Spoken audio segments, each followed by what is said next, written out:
mots que je vais avoir pour toi aujourd'hui, ça va être, s'il veut bien venir, le cycle. Ah là là, j'adore.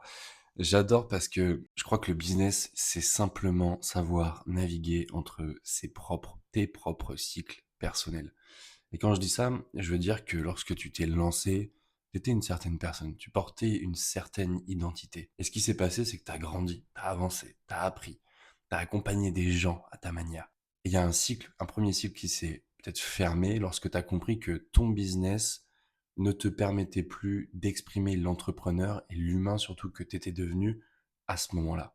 Comment ça peut se manifester? Ça peut se manifester lorsque tu vois bien que t'as pas augmenté tes prix depuis un certain temps parce que peut-être tu as peur de perdre des gens.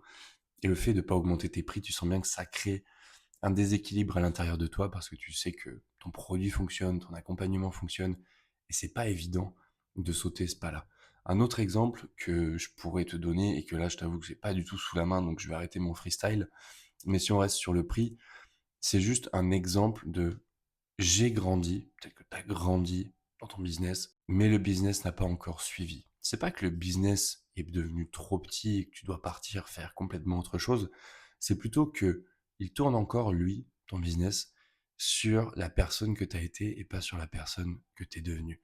Et lorsque tu combles ce fossé, lorsque tu fais le pont entre ce qu'il y a à l'intérieur de toi et ton business, là tu vas voir que tu vas sentir, et ça va être dans les chiffres aussi, que tu es à ta place.